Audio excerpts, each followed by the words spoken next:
Hey VCers, it's Matt again. Hope everyone's doing well. It's been a while since I've been on here, so just thought I would check back in, do another album review. So first of all, just wanted to do a quick checkup. I changed the wall around a little bit behind me. No theme this time, just sort of a mix of albums. We've got Led Zeppelin 1, 2, 3, Trout Mask Replica by Captain Beefheart. We've got Bride of Frankenstein original soundtrack up there, not the one on green vinyl, unfortunately. Devo live at Max's Kansas City in 1977. That's a record store day pickup.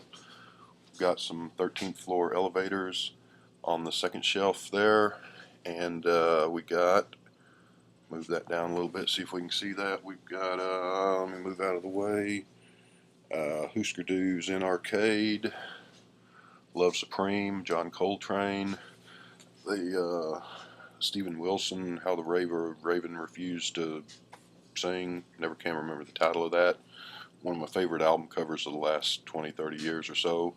My Bloody Valentine's latest album from last year. Down here at the end, I think I've shown this before. We've got Brazilian Guitars and Fuzz Bananas. Great set. If you know the Nuggets, the old garage rock set, came out years ago. This is sort of like that, but this is from South America. This is 60s recordings, 60s garage rock recordings. A lot of fun stuff on there. So yeah, and we got put that back in there. Oh, we got Smile by the Beach Boys down there on the end.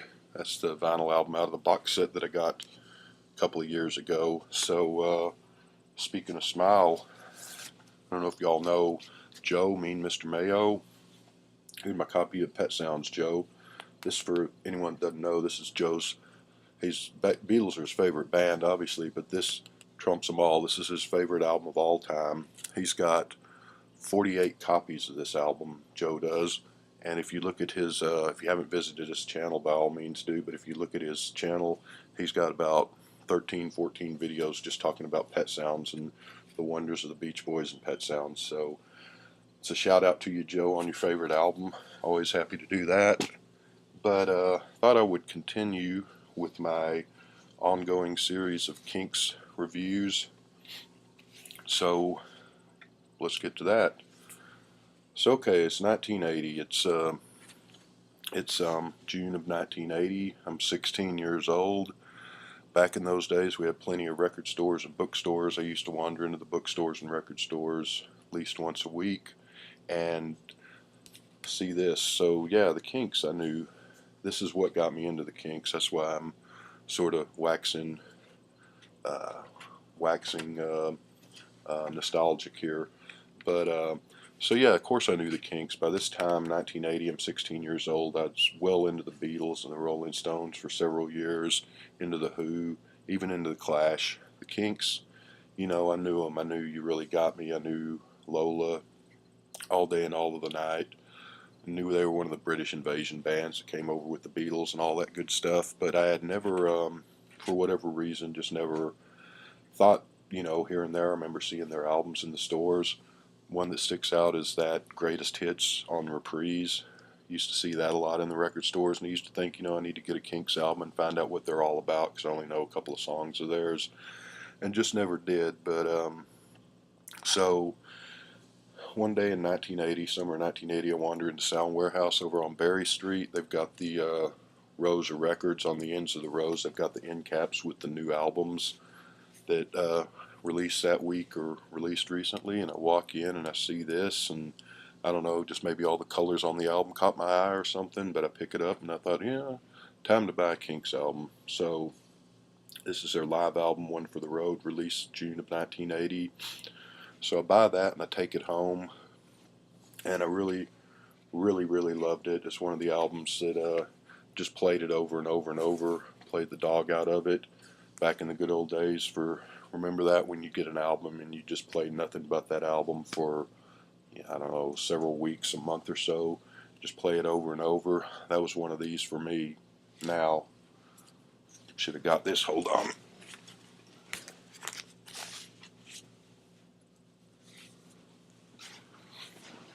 Shortly after I bought this album. This comes out on the newsstand, and I bought Cream every month anyway, so of course I was going to buy it, but I see there's an article on the Kinks right about the time I bought this album, so that catches my eye, and it's got a whole career retrospective of all their albums up to that point in time, 1980. So buy this, I take it, read it, and the author's writing about how great all their 60s albums are. All these albums like Face to Face and Something Else and Arthur and Village Green Preservation Society that I'd never heard of. So, I think I've probably seen some of them in the record bins when I was just looking through the record stores, but just never really paid attention to them or didn't know what they are. This guy calls Village Green possibly the greatest album ever. It says that it's an album that's 100 years out of its time, one way or the other. That sort of gets me intrigued, so went out and bought Village Green. That was my second Kinks album purchase, sometime probably late summer of 1980. You can watch my video on that, and as I've said on here time and time again, that's my second favorite album of all time. Quickly realized that the 60s Kinks are the cream of the crop Kinks, and but nonetheless, still like this album, and I played it all the time for quite a while. Now, so it's a live album. It's you can see my review of Low Budget. That's kind of their comeback album. 1979 came out the year before this. This, of course, 1980 the next year. This was the tour that they did in support of Low Budget album. And then they actually did a tour in support of this album, which is kind of funny, doing a tour in support of a live album. But I got to see them in 1980 when they were touring for this album. So, anyway, and of course, this is the, I think the shows on here come from about 3 or 4 different places, and I think most of these are 1979 shows. There's a couple of early 80s shows mixed in here, I think. It's got practically all of the Low Budget album on here live, which is kind of funny because the album just came out, the year before. But yeah, so I played this and then played it over and over for quite a long time. But point being that I hadn't played this album until I pulled it out for the review here. I knew it was coming up, so I've been playing it the last couple of weeks quite a bit. And I hadn't played it really I'm sure I played it a few times, but really since early 80s, hadn't really heard or played this. So got reacquainted with it. And, like I said, this was the late 70s, early 80s when every rock band, it was, every band and their dog had a live album out, so it's just sort of required. So how does it stack up? Well, it's pretty good. It's not great, but it's just a pretty good album. Looking at it from a distance here now, 30-some years later, it's I think the one they did in the 60s, the Kinks at Kelvin Hall, or the Live Kinks if you got the US version. It's probably my favorite of their live albums. The Everybody's in Show Business, the second disc of that, is not a half bad live album. This one's probably a little better than that. And then they did a couple of live albums late in their career into the late 80s and into the 90s, which I had another one that was just called The Road that came out in, I don't know, early 90s or late 80s, I don't remember, which wasn't very good. And there's another album called To the Bone, which I think has some live stuff which I haven't heard, so I can't comment on that. This one's probably, I don't know, their second best live album. But that said, it's good. It's not earth shaking. So you got most all their hits. I mean, it starts off with Hard Way, which was one of their best songs of the 70s, I thought, until Low Budget came along. And you got quite a few songs, like I said, from the Low Budget album. But you've got Lola, you've got All Day and All of the Night, Stop Your Sobbing, which goes all the way back to their first album in '64, which the Pretenders had done a cover of by that time. There's some more low budget stuff. Got Till the End of the Day, You Really Got Me. Kind of surprising you get Victoria, which is off the Arthur album, one of their best albums, and David Watts, which is off the Something Else, another one of their best albums from 1967. Arthur from 1969, of course. It's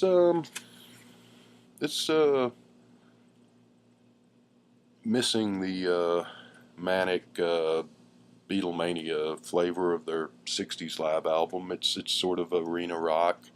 They're of course, You Really Got Me. Van Halen had done a cover version of that in, I think, 1978 was their first album.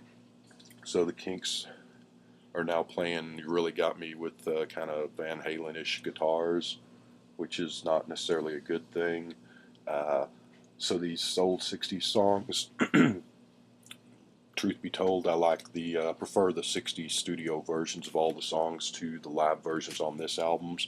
And I'm not a huge live album fan anyway, with a few exceptions. But then again, you've got Till the End of the Day, which they kind of do up in a kind of a reggae or Caribbean steel drum band beat, which is a bit odd, but not really in a good way. Guess you can't really blame them because they've been playing that song every night for the last 15 years at that point, I guess, since about 65 or so to 1980. Hard to believe they'd only been around 15 years at that point when they've been around 50 years now, but there you go. So Lola's pretty good version. He has some fun with it. Ray kind of clowning around and doing the day-o, day-o. Uh, all day and all of the night they kind of have some fun with. The band sounds like they're having fun here, which one thing I said about Low Budget, great album, that the band seemed like they were really into it and having fun instead of just going through the motions on Low Budget for the first time in probably at least since the Lola album. Same thing here, they're having fun, they're really getting into it. It's not exactly just pedestrian, but it's overall the album. It's fun. It's good. I enjoyed it. Thing is, I had not heard Lola. I'm sorry, I had not heard Low Budget. Had not played that album in years, and I pulled that out to do the review. Really enjoyed getting reacquainted with that, and I've been playing that album since then, which was 3-4 weeks ago now, quite a bit. This one I enjoyed hearing again. There's a huge nostalgia factor for me because this was my first Kinks album. 1980, 81, 82 was a really good time in my life, so it kind of brings back those type of memories. I saw them live, like I said, in '80. I saw them in '83 and in '85 also. Funny thing is, I always, don't know how this worked out, but I always managed to get great seats. Every time I saw the Kinks, I always managed to get close to the center of the stage and within the first 5 or 6 rows. It just sort of happened. Never had that luck with any other concerts, at least not for big names. So that was really cool. But so huge nostalgia factor. It's a good album. I don't know. I'm not going to go another 25 years probably without listening to it. But I don't know how often I'm going to reach for this one. I like it. This is part of the Kinks comeback. This is what helped them. I remember this album being popular. Like I said, I was 16. I was in high school at the time. I remember this wasn't a huge album like The Wall or whatever else was huge in '79 and '80, but it was a pretty big album. I remember other kids being into the Kinks, and this sort of propelled them to getting bigger and more popular. Low Budget was kind of a comeback. It did pretty well commercially and sales wise, but their albums, their couple of 2-3 albums after this album did really well as far as charting and selling and having hits. And of course MTV was not around in '80 when this came out, but was around by the time their next couple albums came out, so they became kind of MTV stars for a while there. The Kinks did, and but it's good. It's not a great album. I'm not a huge fan of live albums. Again, there are some exceptions to this. This isn't really one of them. This is a decent live album. There's a lot of energy. They're having fun, so that counts for a lot. But as far as just a listening experience, it's good, but not epic. So on a scale of 1 to 10, part of this is probably going to be nostalgia factor, but I'm going to give it a 7. It's there's really not a bad song on here. There is I don't know, Celluloid Heroes drags up a little bit, but everything else is kind of upbeat and fun. Uh, you get the whole Low Budget album. I wish they would have included some more of the old '60s songs, but the fact that they do them in sort of a modern for 1980 style as opposed to how they sounded in 1960s doesn't it's not bad. It's just not. I prefer the '60s version, so maybe it's better that they were doing low budget, which was their current stuff. So yeah, what did I say? A 7. So there's the album. You got Ray on the front. You got Dave on the back. Both of them playing guitar. Gatefold. You got this sort of a fuzzy, out of focus shot of them, the whole band on stage. Comes with a poster that I showed. I'm not gonna undo this whole thing, but this used to hang on the wall in my bedroom. I don't know if you can still see the thumbtack. Well, I'll do. There's this picture of the band. Back side of this. How well you're gonna be able to see this? It's just a shot of the band playing in front of a bunch of people. And what else was in there? Was something else in there? Yeah. This came in, and this is kind of funny to see nowadays. This was inside the album, and it's caught live on video cassette. The Kinks, One for the Road, displaying the brilliant creativity that has always kept them on the cutting edge, blah, blah, blah, blah, blah. But it's a history-making video performance because, according to this is the first concert to be recorded and released simultaneously on record album and videotape. So, stop the presses. That was a banner day in world history, I guess. And for the very low price of $39.95 each plus $2 post, you could have your own copy of that. Think of that, 40 bucks in 1980 when records cost about $5-6. Double album cost about 11 bucks. So, but then videotape was pretty new at that time, and it was not. We got our first VCR, I think, in like 1982 or 3, and I remember people having them earlier in 79 and 80, but they were still pretty new. What's really funny is that the copy of the video cassette they show there is a beta. So, I don't know, anybody over 20, go ask your grandparents, they can tell you what that means. But Joe, Mr. Bobby Gass, and Robert Z, you guys will remember the beta tapes there. But those available in beta and VHS. And so, yeah, it was Time Life Video.